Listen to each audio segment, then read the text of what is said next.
Ton problème, c'est pas que tu ne sais pas quoi faire, c'est que tu ne sais pas qui tu es. Et tant que tu essayeras d'avancer sans te connaître, tu vas juste tourner en rond. Tu veux changer de vie, mais t'as même pas pris le temps de savoir quelle vie tu veux vraiment. Du coup, tu cherches des plans, des stratégies, tu veux aller plus vite, faire mieux, mais t'as oublié la base. Qui est-ce qui avance là en toi? Et c'est normal. On t'a appris à faire, pas à être. Depuis toujours, on te dit travaille plus, réussis plus, bouge-toi, fonce. Mais personne t'a appris à t'arrêter et à te demander en fait qui je deviens dans tout ça. Et si c'était justement ça, la raison pour laquelle t'as beau tout essayer, mais tu tournes toujours en rond. Reste bien avec moi tout au long de cette vidéo parce que je vais t'expliquer pourquoi. À chaque fois, tu continues à chercher la prochaine action, la prochaine méthode, le prochain plan qui cette fois va tout changer. Tu te dis, ok, faut que je m'organise mieux, faut que je bosse plus, faut que je fasse plus. Mais plus tu fais, plus tu t'épuises. Parce qu'agir sans savoir qui tu es, c'est comme courir sur un tapis roulant. Tu transpires, tu donnes tout, mais quand tu regardes autour de toi, t'as pas bougé d'un mètre. Et je te juge pas, parce qu'on t'a pas appris ça. On t'a fait croire que si tu ralentis, tu vas échouer. Que si tu fais une pause, tout s'écroule. Alors t'accélères encore. Tu coches des cases, tu veux faire bien, mais à l'intérieur de toi, c'est toujours flou. Et si c'était pas ton manque de discipline? Si c'était juste un manque de repères intérieurs? Parce que oui, le vrai problème, c'est pas ton manque de discipline, c'est ton manque de repères intérieurs. Quand tu ne sais pas vraiment qui tu es, ton cerveau se met en mode survie et il cherche des repères à l'extérieur. Ce que les autres font, ce qu'ils attendent de toi, ce qu'il faudrait faire. Alors tu t'adaptes, tu copies, tu compares, tu veux faire comme il faut. Mais à force de t'ajuster, tu t'oublies complètement.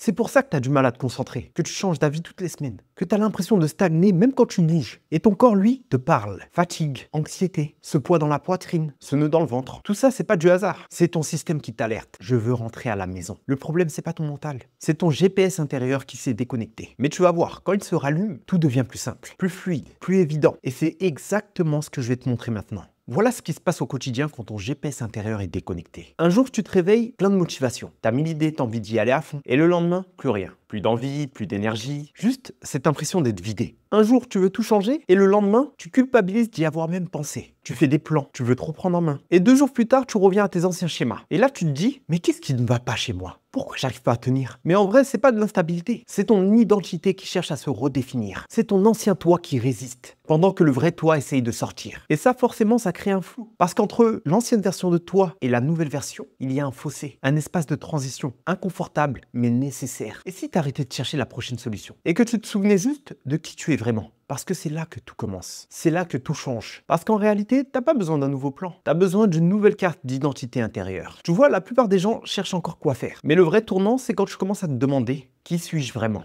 Savoir qui tu es, c'est connaître tes valeurs, tes besoins, tes forces, ce qui t'allume, ce qui t'éteint, et ce que tu n'es plus prêt à tolérer. Et quand tu as cette clarté-là, chaque décision devient plus simple. Tu cherches plus les réponses à l'extérieur. Elles viennent de toi, elles viennent de ton centre. C'est comme vouloir construire une maison sans fondation. Tu peux avoir les plus beaux murs, les plus beaux meubles, mais si la base n'est pas claire, tout finit par s'écrouler. Et c'est ce que j'ai compris le jour où j'ai fini par arrêter de courir après les plans parfaits. Parce qu'en fait, la vraie stratégie, c'est l'alignement. Et l'alignement, c'est pas quelque chose que tu fais. C'est quelque chose que tu redeviens, que tu incarnes. Et quand tu reconnectes avec ça, tu réalises que la clarté que tu recherches depuis tout ce temps, elle n'a jamais été dehors. Elle a toujours été là, en toi. Tout ce que tu cherches à faire, c'est juste une manière de redevenir toi. Parce qu'en réalité, tu as passé ta vie à chercher des réponses à l'extérieur. Dans les livres, dans les formations, dans les autres. Mais la seule vraie réponse, elle a toujours été là, en toi. Quand tu te reconnectes à qui tu es vraiment, les choses se simplifient. Tu n'as plus besoin de tout comprendre pour avancer. Tu as juste besoin d'être présent. À toi. Et si au lieu de te demander quoi faire demain, tu te souvenais juste de qui tu veux être aujourd'hui? Parce qu'au fond, c'est ça qui change tout. Quand tu redeviens toi-même, les bonnes actions suivent naturellement. Alors dis-moi en commentaire, si tu devais te décrire sans parler de ton métier, tu dirais quoi? Et si tu veux continuer ce travail intérieur, si tu veux te reconnecter à la personne que tu as toujours été, abonne-toi, parce que ce n'est que le début. On se dit à la prochaine vidéo. Bye bye.